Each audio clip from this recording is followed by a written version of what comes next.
Good morning students, welcome to this video.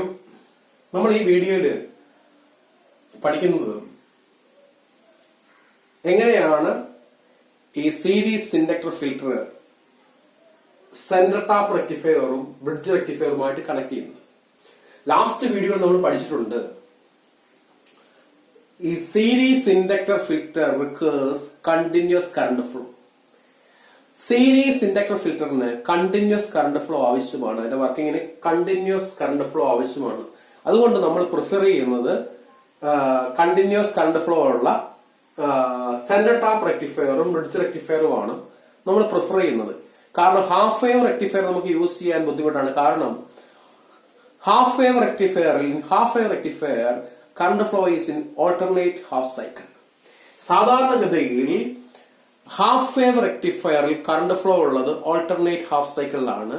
Continuous current flow ഉള്ളത് full wave rectifier ആണ്. Okay, full wave rectifier രണ്ടു തരമുണ്ട്. Centre tap റെക്ടിഫയറും ഉണ്ട്, bridge റെക്ടിഫയറും ഉണ്ട്. അപ്പോൾ നമുക്ക് ഫുൾ വേവ് റെക്ടിഫയറുമായിട്ട് ഈ ഇൻഡക്ടർ ഫിൽറ്റർ കണക്ട് ചെയ്യുന്നതായിരിക്കും കൂടുതൽ suitable. Because this series inductor filter needs a continuous current flow. Continuous current flow ആവശ്യമുള്ളതുകൊണ്ട് നമുക്ക് കുറച്ചുകൂടെ സ്യൂട്ടബിൾ എന്ന് പറഞ്ഞു കഴിഞ്ഞാൽ ഈ series inductor filter centre tap rectifier അതുപോലെ തന്നെ ബ്രിഡ്ജ് റെക്ടിഫയറുമായിട്ട് കണക്ട് ചെയ്യുന്നതാണ്. First figure represents series inductor filter is connected with the center tap rectifier. എങ്ങനെയാണ് ഈ series inductor filter centre tap റെക്ടിഫയറുമായിട്ട് കണക്ട് ചെയ്യുന്നതെന്നാണ് ഫസ്റ്റ് ഫിഗർ കാണിച്ചിരിക്കുന്നത്. ഇതാണ് സെന്റർ ടാപ്പ് റെക്ടിഫയർ, ഇതാണ് ഇതിന്റെ സെന്റർ ടാപ്പ് എന്ന് പറയുന്നത്. ഓക്കെ, അപ്പോൾ ഇത് സെന്റർ ടാപ്പ് റെക്ടിഫയർ ആണ്. രണ്ട് ഡയോഡ് ഉണ്ട് സെന്റർ ടാപ്പ് റെക്ടിഫയർ, നമ്മളത് പഠിച്ചതാണ്.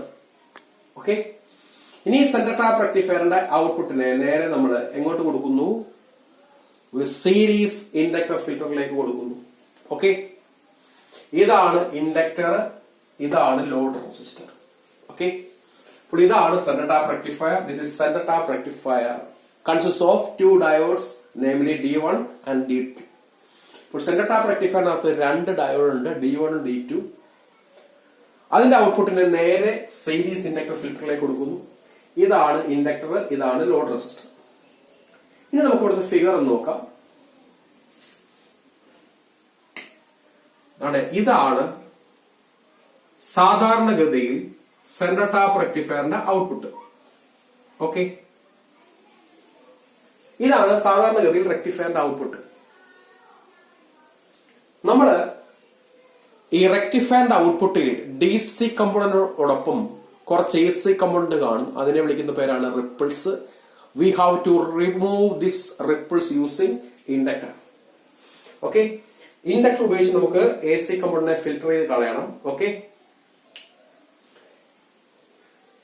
അപ്പോൾ നമുക്കറിയാം ഇൻഡക്ടറിന്റെ പ്രത്യേകത അറിയാം. ഓക്കെ, ഇൻഡക്ടർ ACയെ ബ്ലോക്ക് ചെയ്യും, DCയെ പാസ് ചെയ്യും. ഓക്കെ, കപ്പാസിറ്റർ നേരെ തിരിച്ചാണ്, ACയെ പാസ് ചെയ്യും, DCയെ ബ്ലോക്ക് ചെയ്യും. ഓക്കെ, അപ്പോൾ കപ്പാസിറ്റർ എന്ന് പറഞ്ഞാൽ DC ബ്ലോക്കിംഗ് ആണ്, ഇൻഡക്ടർ എന്ന് പറഞ്ഞാൽ ACയെ ബ്ലോക്ക് ചെയ്യുന്നതാണ്. ഓക്കെ, അപ്പോൾ നമുക്കറിയാം റെക്ടിഫയറിന്റെ ഔട്ട്പുട്ടിൽ നമുക്ക് വേണ്ടത് DC ഔട്ട്പുട്ടാണ്. പക്ഷേ സാധാരണഗതിയിൽ DC ഔട്ട്പുട്ടിനോടൊപ്പം കുറച്ച് AC കമ്പോണന്റ് കൂടെ കാണും. അതാണ് റിപ്പിൾസ് എന്ന് പറയുന്നത്. We have to remove that ripple from output. നമുക്ക് ഔട്ട്പുട്ടിൽ കിട്ടുന്ന AC കമ്പോണന്റ്, അതായത് റിപ്പിൾസിനെ നമുക്ക് നീക്കം ചെയ്യണം.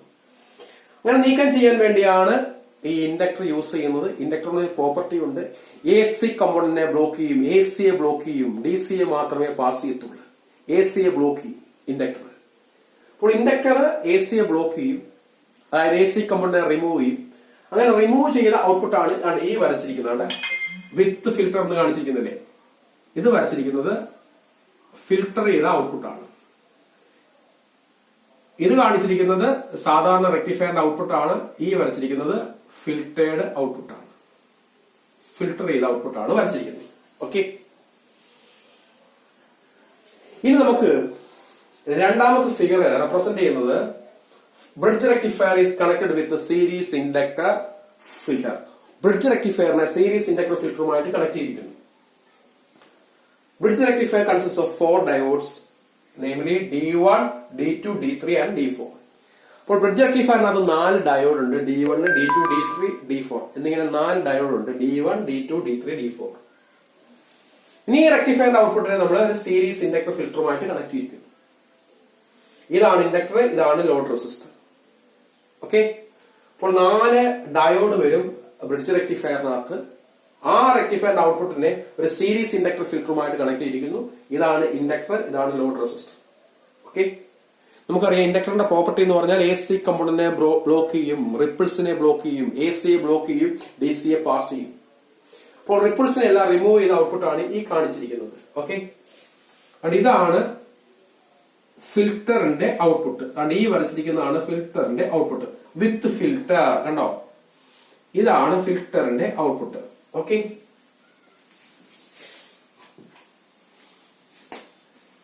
ഈ വരച്ചിരിക്കുന്നത് ഇത് വരച്ചിരിക്കുന്നത് സാധാരണ റെക്ടിഫയറിന്റെ ഔട്ട്പുട്ട് ആണ്. ഓക്കെ, കണ്ടിന്യൂസ് കറണ്ട് ഫ്ലോ ഉണ്ട്, അതാണ് ഈ വരച്ചിരിക്കുന്നത്. അതിൽ ഡി സി കമ്പോണന്റിനൊപ്പം എ സി കമ്പോണന്റും ഉണ്ട്. പക്ഷെ ഈ ഫിൽറ്റർ എ സി കമ്പോണന്റിനെ അഥവാ റിപ്പിൾസിനെ റിമൂവ് ചെയ്യും. അങ്ങനെ ഫിൽറ്റർ ചെയ്ത ഔട്ട്പുട്ടാണ് ഈ വരച്ചിരിക്കുന്നത്. This is filtered output. A C കമ്പോണന്റിനെ റിമൂവ് ചെയ്തിട്ടുള്ള ഫിൽറ്റേർഡ് ഔട്ട്പുട്ടാണ് ഈ വരച്ചിരിക്കുന്നത്.